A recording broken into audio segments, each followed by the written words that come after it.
Hello, good evening, good afternoon, good morning, good night, wherever you are in the world. Thanks for joining us today. My name is Lisa Coleman, and I am the Senior Vice President for Global Inclusion and Strategic Innovation here at NYU. I use she and her pronouns.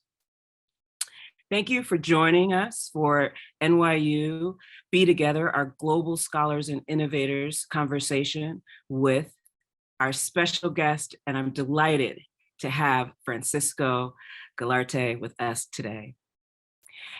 As you all know, before I forget, before we get started, of course, also we have closed captioning, so you can press CC at the bottom of the screen. Apologies for not saying that earlier. I'll give you a moment to find that for those who need to find it. Great. Okay, please also note that this program is being recorded and will be posted on our Office of Global Inclusion YouTube page within about 1 to 2 weeks. As I said, we're very thrilled to be here today to welcome Francisco Galarte as part of our NYU Global Scholars and Innovators series. And the program, of course, today is taking place to honor Trans Day of Visibility, also known as TDOV. TDOV is an annual celebration of the trans and non-binary community, highlighting achievements, contributions to society, as well as raising awareness about the various stigmas and discrimination that still continue every day. We hope that together, us together will use this day to reflect on how we can uplift and make visible the lives and contributions of trans and non-binary communities in our daily action, in our research, in our programs, and really to think about this, not just today, but all year round in every aspect of our lives. I would like to especially thank the event organizers from the NYU LGBTQ+ Center, Chris Woods. Chris, you're a rock star. Thank you for all that you do every day, all the tremendous work that you do across the institution. Renstone, Concy, Falling, thank you. Thank you for your support, your ongoing support. I know you're in the background there, so thank you. Thank you to all the people who made this possible, to all of our graduate students, to all the people working behind the scenes. Christopher Griffin. Christopher, thank you for all that you do, for your wonderful energy, and thank you for your wonderful ideas to help bring these programs together. I would also just like to thank the entire Office of Global Inclusion staff, Karen Jackson Weaver and Autumn Rain are here tonight, and of course the entire staff who works tirelessly to make this event and so many events possible across our community.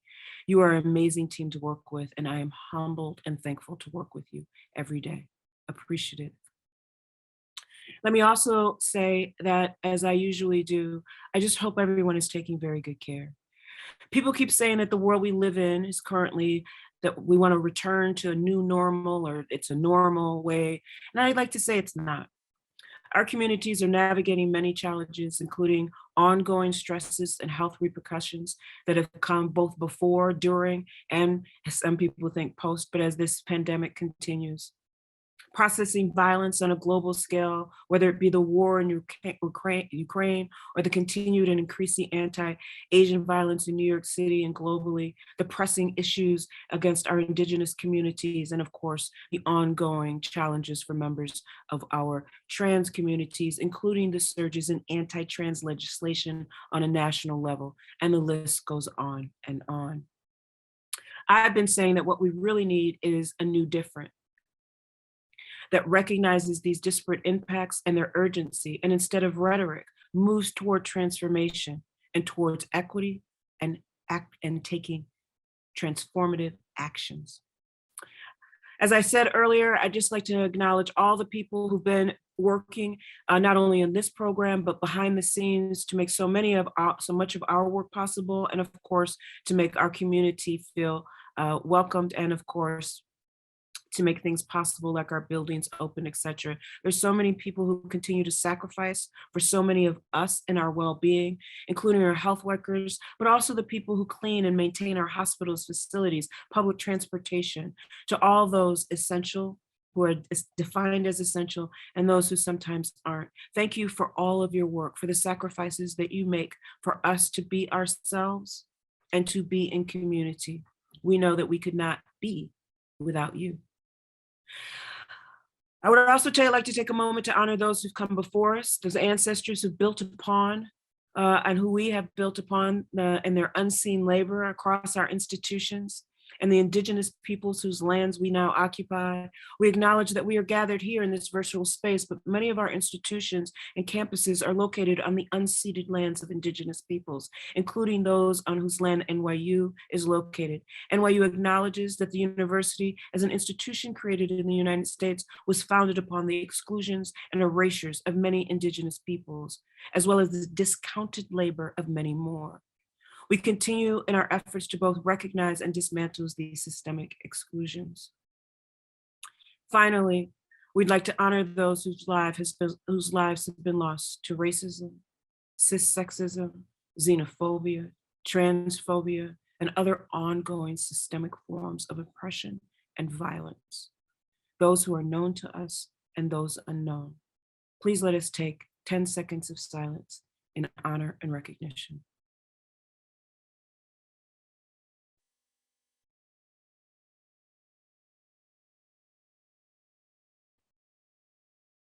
Thank you.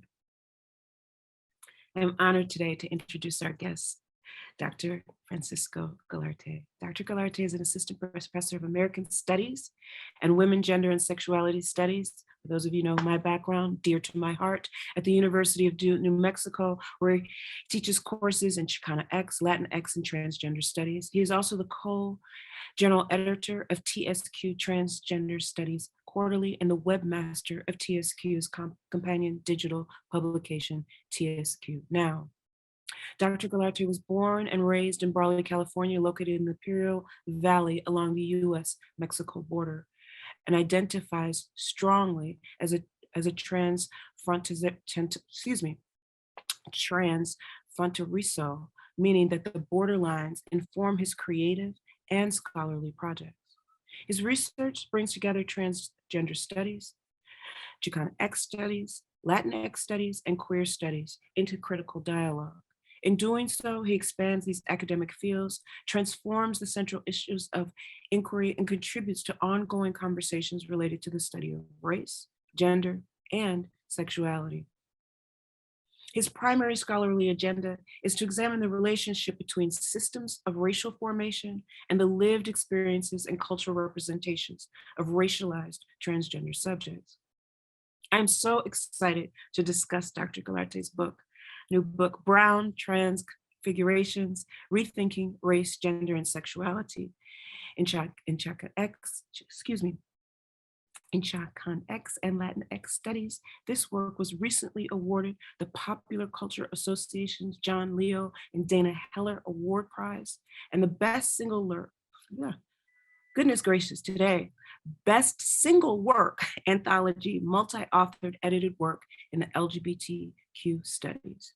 If you have not read this transformational book, and we have put it there in so that you can pick it up immediately, we hope that you do, and we hope that you will engage in discourse with your dialogue with your peers and colleagues. We will be taking questions at the end of this discussion and program, so please submit your questions using the Q&A function. Given the size of the audience, we'll do our best to group the questions to cover as many as possible with the time constraints. Let me also say on a personal note, I am thrilled to discuss this text because it brings together some of the work that I actually did in my formative years during my PhD work here at NYU with Jose Munoz. And so I am very excited for this conversation. And so Dr. Francisco Galarte, I'm so happy to have you join us. Thank you for being here today with us, and let's get started.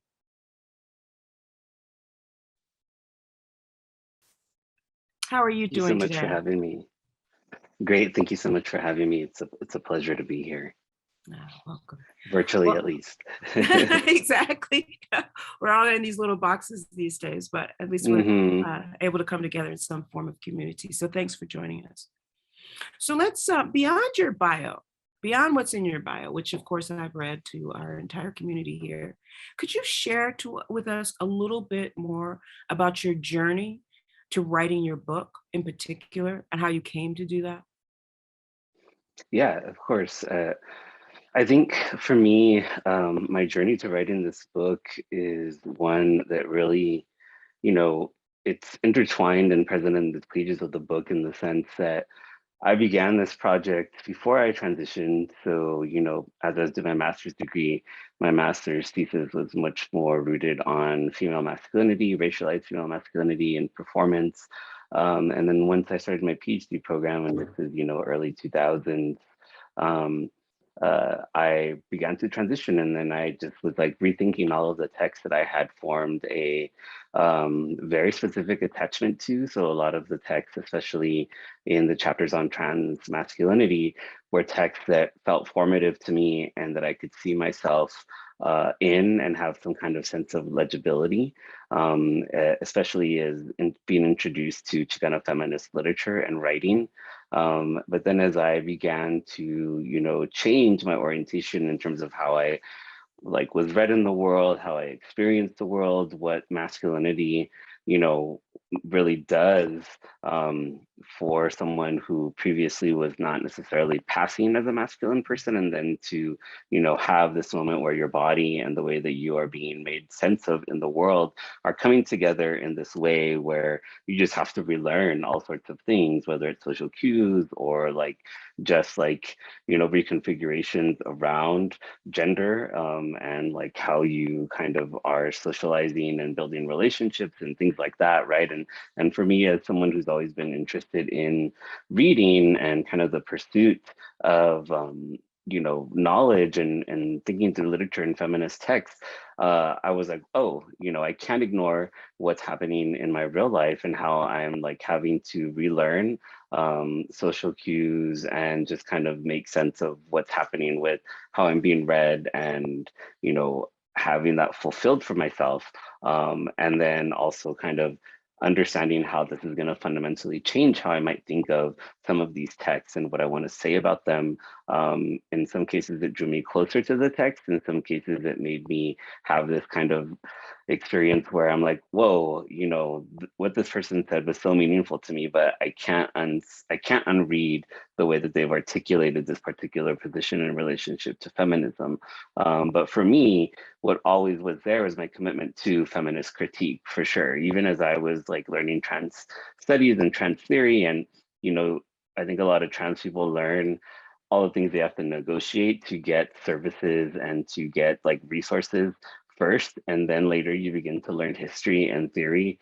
So there's always kind of a lag, and I'm not alone in that sense, where I was doing the work of advocating for myself and accessing care, and then I was able to, really kind of dive in and make sense of the literature in transgender studies, and kind of wed that with Chicanx and Latinx studies. And so for me, this book is not just an intellectual project, it's also a product of a growth and a product of a moment of time in my life where I was, trying to come into being and make sense of, being able to live the life that had always wanted to live, and then also, being able to create a text that I hope is useful to people and also kind of illuminates some of the larger points or ideas about trans, Chicanx, and Latinx communities that I just really felt that I had to share. There was urgency there too. Thanks for sharing that journey with us, particularly for our students out there, and recognizing, right, that it is a journey, right? There are phases to that journey, and just be in your, and people have to go through those phases. And thanks also for talking a little bit about then the movement, right, in terms of the way you were reading texts, because I think that's important, right? Texts are not static, nor is one's reading of text, and then the implications of that across and through time. So let's talk about your text, right? So let's talk a little bit about that. And so the title of your book, as I said before, right, is Brown, Trans Figurations, Rethinking Race, Gender, and Sexuality in Chicanx, and of course, Latinx Studies. And so as you write in the introduction to the book, you posit Brown transfigurations as a theoretical framework. And to some degree, you didn't say that yet, but sort of hinting at that. And thinking about this the larger context in which sort of transness and brownness, right, coexist within the social and larger ecosystems, and then material contexts, both within sort of queer, right, and then Latinx, but then even within larger society. So for those in the audience who haven't had a chance to read your book, could you share a little bit more about this concept and how you understand brown transfigurations and what you think the work of brownness and transness, excuse me, do together versus siloed, which is some of what you explore in your book. Yeah. Wonderful. Yeah, thank you for that question. For me, Brown really starts with encountering Jose Esteban Muñoz's work in those very early essays that he wrote as he's trying to make sense of brown as a category, in terms of like thinking about Latinidad in different types of ways and animating Latinidad in this way that is kind of invested in the excesses of what Latinx subjects, how they're read in the world, there's a history or a legacy of how Latinx folks are represented, but then also how, the way in which Latinos, Latinx, Latinas like definitely also have an emotional affective register that is also read as kind of like not really fitting into traditional like norms of US emotion. And so for me, that was really interesting because, in my early work as a master's student, I began to think about what I talk about in the book a little bit as dolor, which translates into pain in Spanish, but it's also more than that. It's an excess of that. It's also like how we mourn, how we, deal with loss, how we incorporate loss. And I was doing that through like a musical register and what the voice does, primarily through the music of Chavela Vargas. So that's like the early iterations of what I wanted to do with Brown, is to link it to like cultural formations and representation, but also at the kind of emotional, personal level, right? Like for me, I love it when I can encounter a text and it moves me. And it also moves me in this way that is also familiar at the same time in relationship to like cultural familiarity or like context or where I grew up or sounds or smells or whatever that might be. And trans is a category that's just so connected to the body and embodiment, and trans people are often having to negotiate, all the things that people want to say about their bodies, all the things that people assume about trans people's bodies. And then also as a trans subject myself, I'm always kind of in my body, and that's been my journey. It's been a bodily one. And so I wanted to find a way to really think about how actually, brownness and transness animate each other. I think for brown trans subjects, like brown, black, indigenous trans subjects, like there's something about like our cultural frames that really kind of enliven our embodiment, right? And really kind of make us so much more attuned into like what we can and can't do with our bodies, also partly because I think brown, black, indigenous people are always being told what they can and can't do with their bodies. So I think that, thinking about transness as a frame is something that just always was there and implied to me in terms of how I have moved through the world. But then, if you look at the literature, there's all these assumptions about how, trans identity is something that's an invention, right? It's an invention of coloniality. It's not something that is like, germane or kind of like implicit or always already there within brown, black, indigenous like cultural framings of how we like think about the body. And for me, I think that they are. And I think that to assume that there hasn't been a kind of hasn't been, we can't do a historical kind of arc of like all of these trans Latinx figures that have existed over time, because, trans isn't a word that they're going to use, but certainly we can look at how, these figures, right, different individuals that we might contemporarily call trans or orient them towards trans, right, are having to deal or negotiate, what we understand today, how trans folks are like surveilled and kind of make sense of themselves and are told, again, what they can and can't do, where they can and can't go. And so I wanted to find a frame that could allow me to really kind of assert, brownness and transness have coexisted, they do coexist. They just don't always kind of line up neatly in how we understand, and they don't always line up very neatly in kind of contemporary iterations of what trans identity is supposed to be and what those narratives are supposed to look like. Terrific. And thank you for talking about the embodiment piece. I think that's really crucial in talking about how different bodies are read, and particularly that point about animation, right?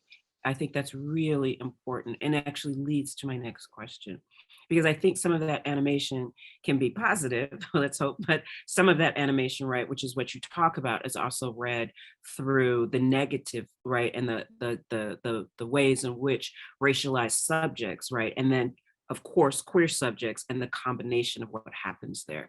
So in the first two chapters of your book, you analyze these high profile murders, right? And you in some ways contrast those murders, right? And I don't want to give too much away because I want people to go out and read the book. But you talk about these two murders, right? With Gwen Araujo and of course, Angie Zapata.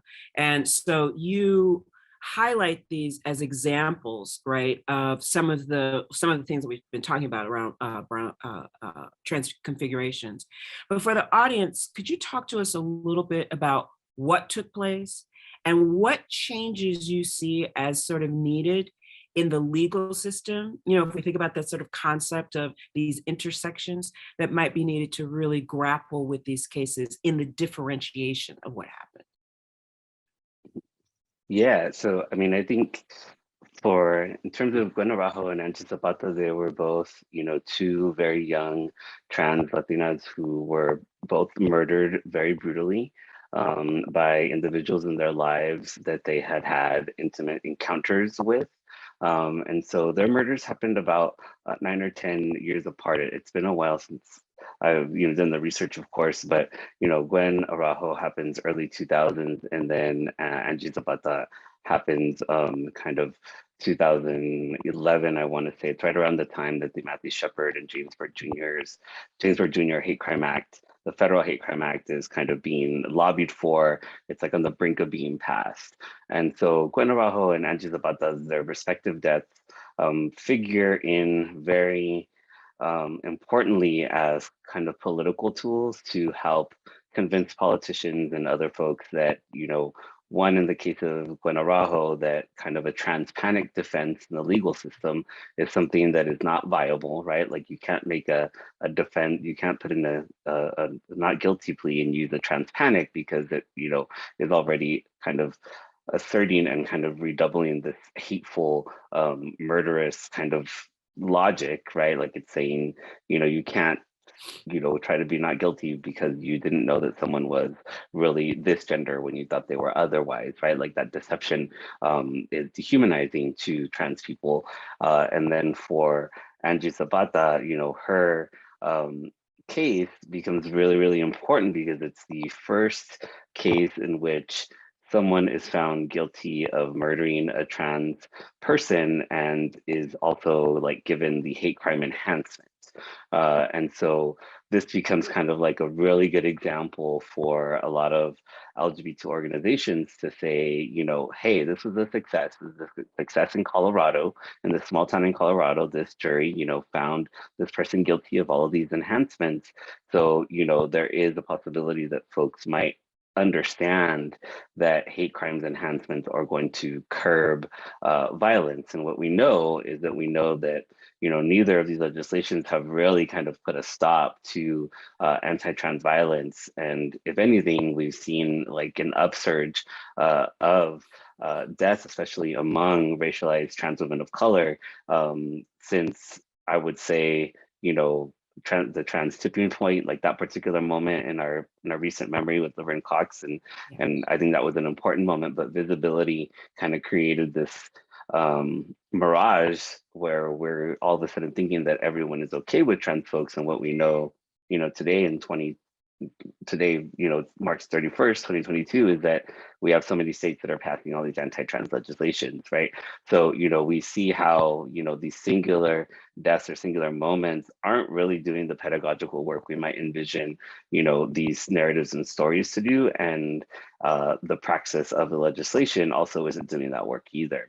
Right. So I think we need to rethink strategies and really maybe consider, investing in, improving the conditions of lives of not just trans people, but most folks who are marginalized and impoverished and not being served by like the health system, by our public welfare systems, right? Like those are sites where we can really kind of make changes for people's lives, as opposed to kind of buckling down on incarceration and like funneling more money into police and prisons. Like that's really not helping trans people. It's making them more vulnerable, and it's also making the folks who are often imagined to be the perpetrators of that violence, they also become not more vulnerable, but also highly surveilled, which isn't, but that at the same time isn't also stopping violence, right? Like, Right. so I'm trying to raise a lot of questions there, and in terms of having to think about, how can we remember these two particular women, and also like hold folks accountable for the way that their narratives kind of get taken up and utilized and exploited in different types of ways. I think that simultaneity is the brilliance, right, of what you're able to do in this part of the brilliance of what you're able to do in this text, right, is to simultaneously hold the violence that's directed toward, right, brown and Black trans individuals, and also the ways in which the court systems and the penal system reify, right, the racial landscape, as well as the sort of this right, how masculinity or femininity is defined, and that becomes reified in both, right, in different ways, exactly in this sort of moment to keep the social systems actually very much in order. And I think that's really important related to this idea of visibility, as you just talked about. And so this is my next question. So as you know, today is the Trans Day of Visibility, obviously. We all know this. This is part of why we're here. So, and throughout these first two chapters that we were just talking about, you address the important sort of threats and limitations of visibility for trans people of color, right? And sort of bring in this notion of hypervisibility, right? And sort of how this is all working across the same sort of spectrum. Can you share some of the limitations that you highlight, especially for those whose material realities do not change and whose lives only become recognized, right, in some ways, as you show, through their death? Yeah, so I mean, I think some of the limitations, or at least in the case of Angie Zapata, which is the example I think that makes it very, very clear, in the sense that, the only reason that her perpetrator, Alan Andrade, is found guilty, in my opinion, is that this, trial takes place in Greeley, Colorado, which is a very rural part of Colorado, which has also a historic like a historic tradition, I would say, of segregation, the segregation of Mexicans, and then kind of a very concerted anti-immigrant sentiment after 9/11, as more migrant workers are coming to work in a large migrant plant that is there. And so there's this panic around undocumented immigrants. And we know that what comes with that discourse is kind of this figure of like the cartel or the gang members, right? And so, Alan Andrade has a history as a repeat offender. He's a member of prison gangs, and that becomes part of the case that's kind of leveled against him. So like, as a repeat offender, as someone who is a brown man who has a shaved head, who kind of fits all of that, those visual cues of what the stereotype of a Mexican gang member is, it's easy for the residents who are going to sit on that jury to find him guilty, because he's from the minute already kind of marked in a particular way as undesirable and a threat to that community, and is not going to be found guilty because he murdered a trans person, but rather, let's go ahead and incarcerate this person who, suggests that there might be other persons who are going to commit crimes and acts of violence. And so that large limitation really tells me that, we have to think about, especially on the side of murders and violence is one, kind of how violence itself, is easily reproduced because multiple members in Angie Zapata's family end up experiencing various forms of violence after her death. And so the violence that her violence of losing her is one violence that just continues, right? You don't ever lose that. Doesn't ever leave you. But then family members are also kind of victims of racial and and violence around sexual orientation. But what I'm also building to is that, we don't necessarily, think about, what it might mean to, create or push against the figurations of Ellen Andrade, right? Like we don't have any mechanisms to really fundamentally understand why someone is really going to be pushed to the point of violence, especially with someone that they are intimate with. And I just don't think transphobia is the only kind of access to understand that. I also think it's about racialized masculinities and also the hegemonic masculinity that we live with in the United States that encourages a sustained debasement of femininity. I think it's both of those things. And so is incarcerating men of color and surveilling them really going to stop them from, grappling with what racialized masculinity is contemporarily in the United States and what the responsibility is of that masculinity? Like if there's a barrage of surveillance and, an attack on men of color, how do we even begin to unpack what hegemonic masculinity does and how men of color themselves can have conversations about, the feminine and their responsibility to it, and also how to talk about sexuality too. So I think that's what I'm trying to draw attention to in some ways, especially as I begin to think about masculinity a little bit more as well. Thank you for talking about that surveillance, right? And the ways in which that surveillance gets operationalized in particular kinds of ways. And of course, the ways in which, in particular in that community in Colorado, I'm glad you talked specifically about that case because it does bring out some of the specific things about the using the penal system, right, as the go-to, and perhaps we need to rethink some of that. So I have, please put your questions in the Q&A. We're going to come to questions very soon, so please put them in. So in chapter 3, and maybe this doesn't pick up on our last question so much, but in chapter 3, you critique a perspective within, right? And some of this is women of color feminist politics. And I say that women of color feminist politics because there are lots of feminist politics. So, but I'm talking a little bit about sort of the technologies of whiteness. And so you referenced this a little bit earlier, right? And therefore incompatible sort of with thinking about Latinx culture, et cetera. And then you go on to talk a little bit about essentialism, this idea of authentic woman.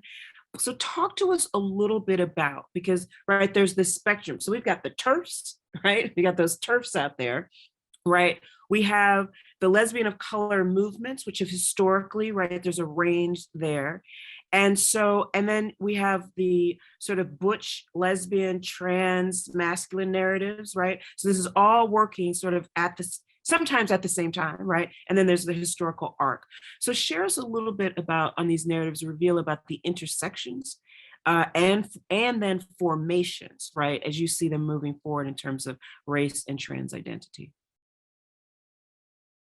Yeah, I think, for me, as I mentioned when I was talking about the book, feminism, especially, Chicana lesbian feminism was very foundational, and a lot of the texts continue to be foundational to me and them alongside Audre Lorde's reading. I mean, who can teach you about race and the body if it's not Audre Lorde, especially her writings as she's kind of living with cancer and grappling with that and the changes of her body, right?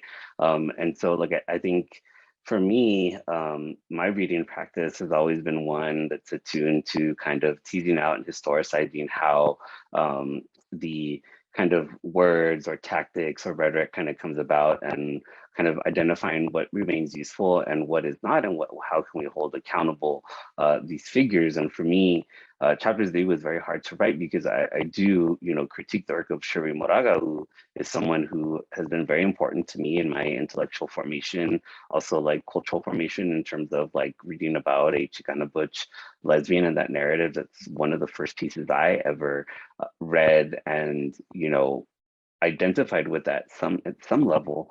But then there is that limitation. There was always a limitation for me, or a limit in the discourse for me, that I couldn't really put my finger on. And as I mentioned, as I began to reorient myself and push myself to kind of get at, that thing that was like bothering me or kind of stopping me from fully kind of following an author or a thinker.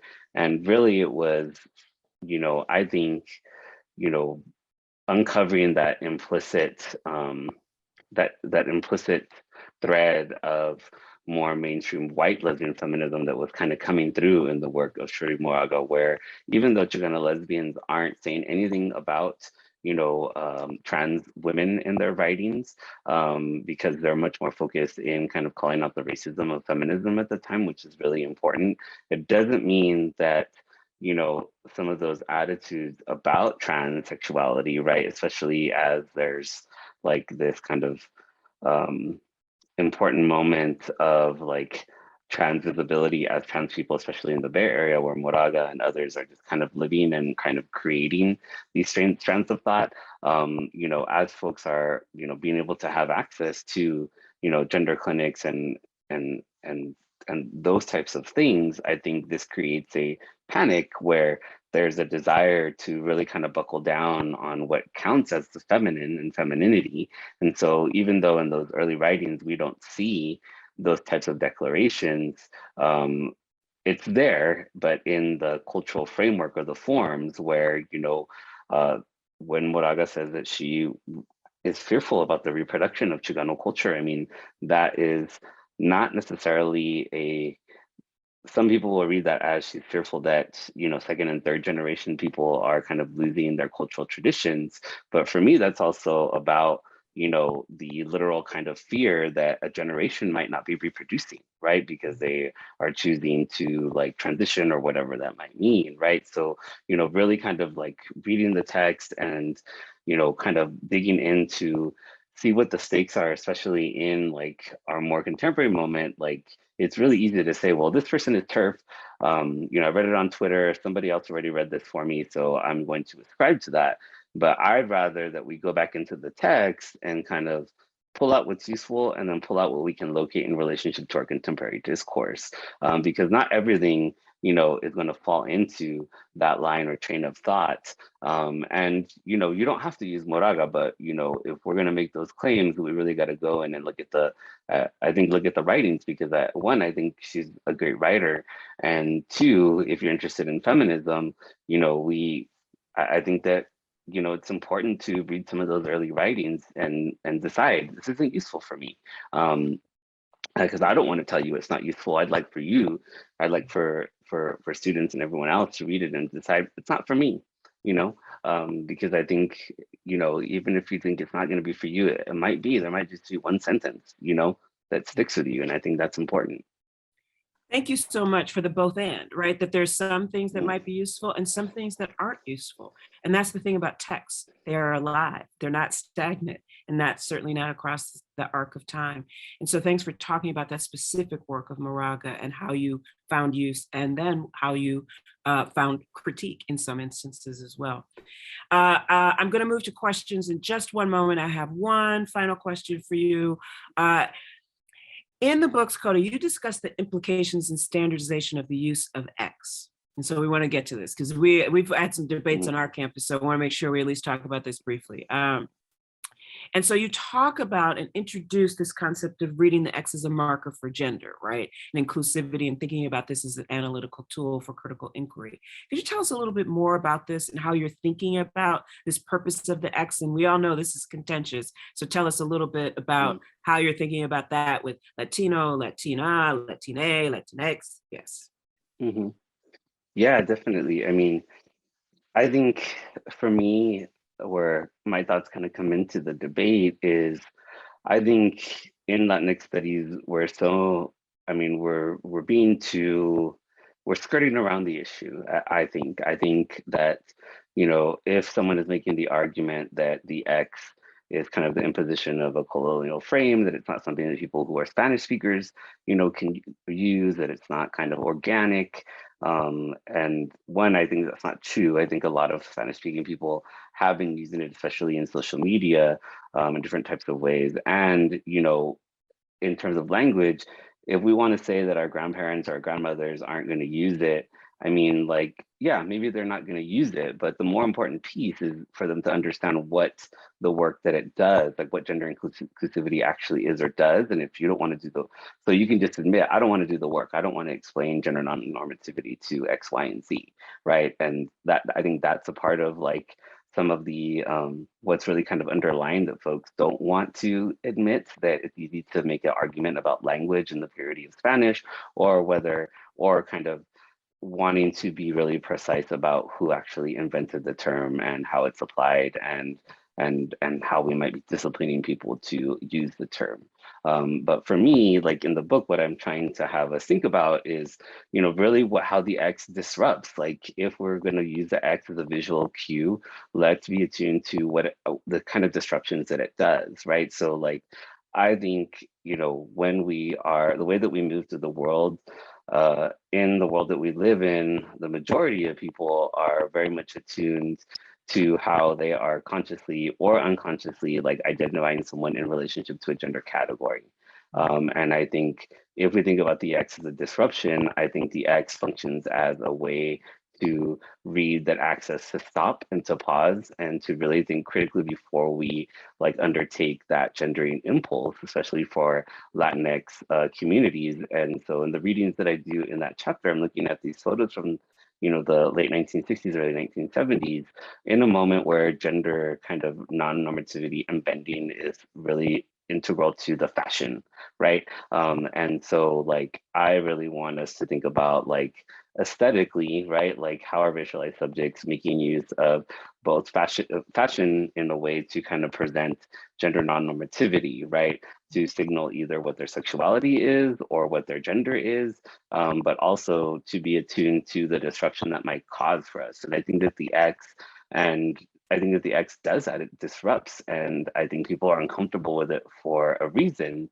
And I just wish that we could have more conversations about what is propelling that discomfort, and can we really talk about, you know, the stronghold of heteropatriarchy and how that might be part of what we don't want to let go or interrogate, as opposed to language or, you know, who actually invented or started the term. I think if people who are gender nonconforming and are trans are saying this is a term that it's meaningful to them, then I think it's important that we have the conversation and listen to why it's meaningful for them and what it does and what possibilities it opens up. Thank you for talking with us about the importance of language and the evolution of language, right, over time. And then how these conversations, we know they can be contentious, but how they're so needed and the continuation is needed. So I have some questions from the audience now. Please put some more questions in there. All right. So I have the first question is about following up on this conversation around feminism.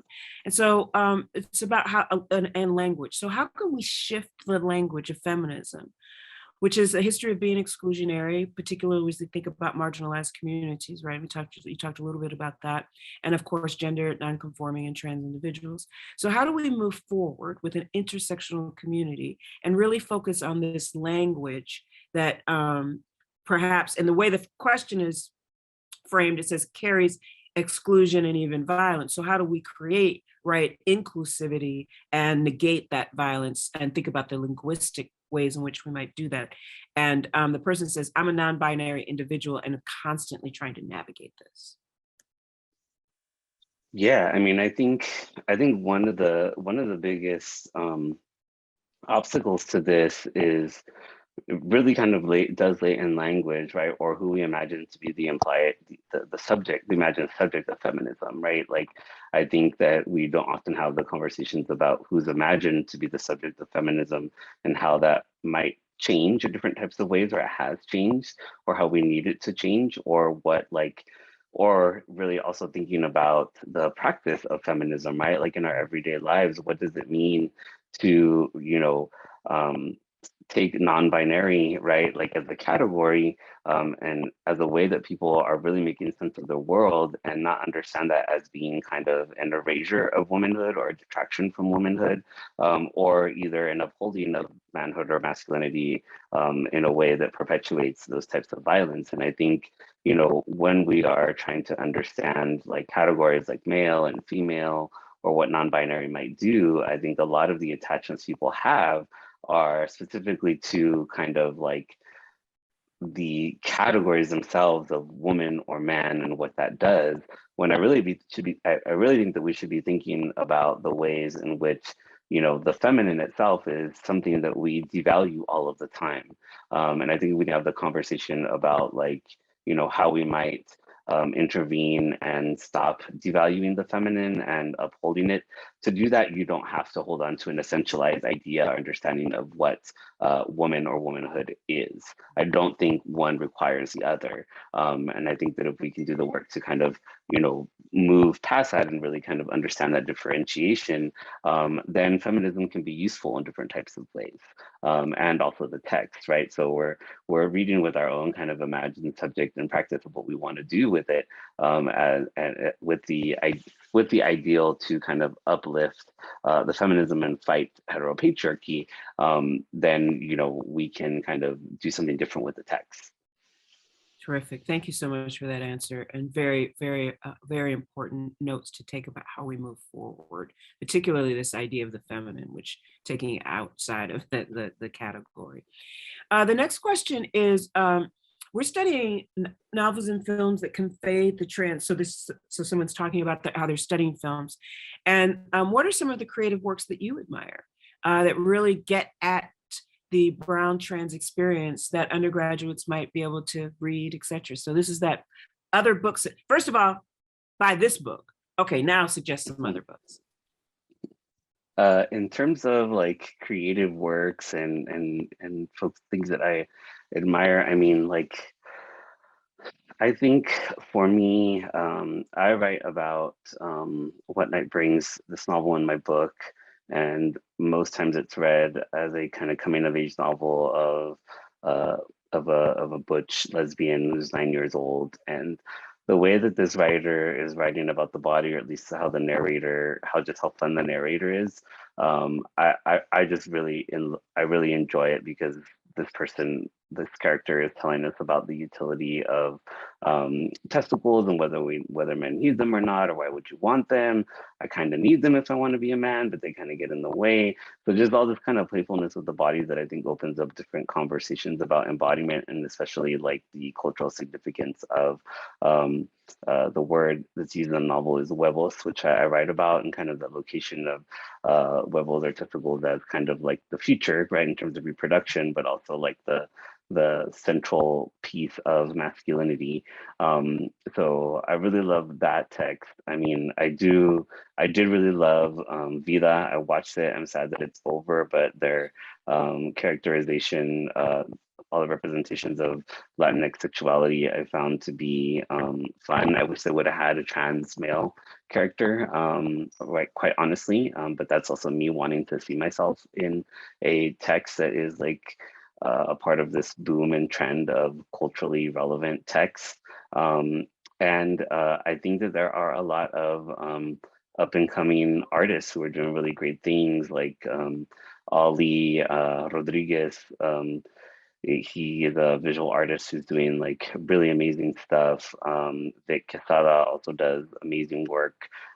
So I think there's a lot of like brown trans folks who are not mainstream, but are doing really important work that it's hard to find, but I'm hoping will be more available.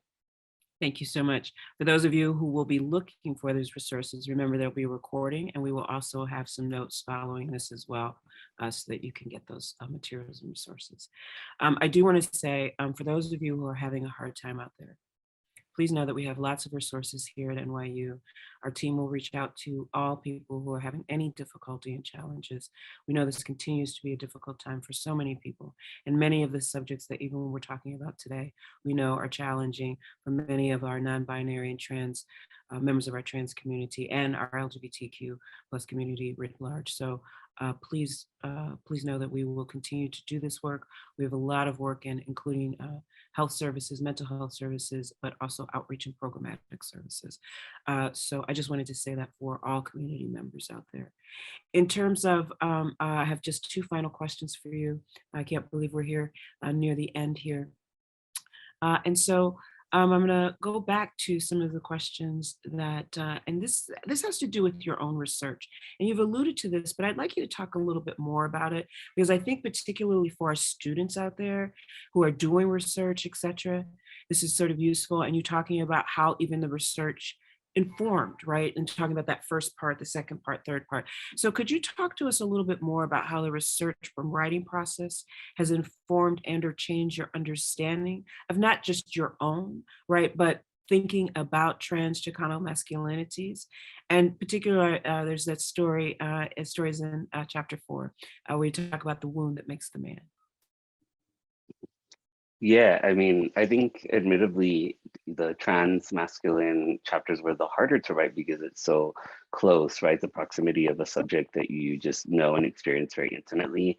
As a researcher, right, we're supposed to be very objective, right, and detached, and not necessarily go veering towards one side or the other. But I mean, for me, I had to go there, and I wanted to go there in a way that I felt that I could have some distance, but also be really kind of proud of some of the cultural texts of representation. So, you know, there is the figure of the Pachuco and the Pachuca, who were zoot suiters and who were Mexican American youth, and also Black youth were participating in the subculture in the World War II era.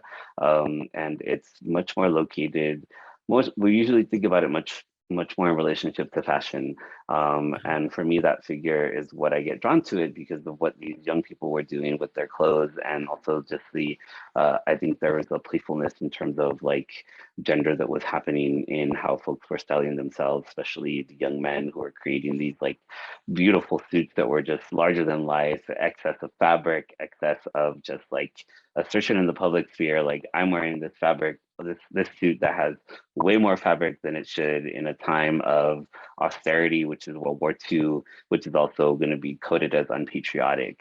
And for me, that was really kind of meaningful because, one, I love clothes, I love fashion. It's a way that I like make sense of the type of masculinity I want to communicate out into the world. And you know, my grandmother was a seamstress, so that's also part of like how I wanted to make sense of that familial kind of portion of me understanding like how I understood masculinity to work, and what I appreciated about it, and how I saw myself is within the clothes, and the body, right? And so for me, you know, the wound makes the man, that's really me making a call to brown masculine folks to really kind of grapple with the wounding that is constitutive of what masculinity is. And so that's wounding in relationship to colonial violence, of course, but it's also wounding in the contemporary moments of like hyper surveillance, and policing of brown masculinity. And for me, the important thing is that, you know, to be a brown masculine person, that identity doesn't hinge on the putting down or in contrast to or in opposition to femininity that's in our life. I think brown masculine folks are already kind of feminized by hegemonic masculinity. And I don't think I mean, like, who cares? Like, you know, that's a part of how we move through the world, whether we're being reduced to that through rhetoric. If that's not a reality, and that's, you know, you don't have to, you know, hyper exert anti-feminist discourse or comportment or attitudes to be a brown man, right? Like, I think brown men should actively talk with other brown men about what masculinity is and what's hard about it, and, you know, how to uplift the feminine in ways that are meaningful and that create different possibilities of how men might have conversations about what they're experiencing in being men. And it doesn't have to shore up in this hyper masculine kind of like opposition to the hegemonic masculinity of what is kind of being a man in the US. Thank you so much for talking about the heteropatriarchy, for that oppositional sort of way in which sometimes things are right shaped out and framed. So we've come to the very end, and I think we only have 2 minutes left. So my last question for you, which we always like to ask, because in our office we have a principle of joy, because we like to think about fun things, whether it's fashion or other things as well. And so because this is hard work that we do. This is, hard work that you do, the research, et cetera. But we like to talk about a little bit about what sustains you, what brings you joy in these moments, and what you would like to leave our audience with as we depart. What sustains me? Offhand, I can think of 3 things. I think my partner, having someone who sees me and to be able to see me through her eyes. I think that she sees the person I always imagined myself to want to be. So our love and our relationship brings me great joy.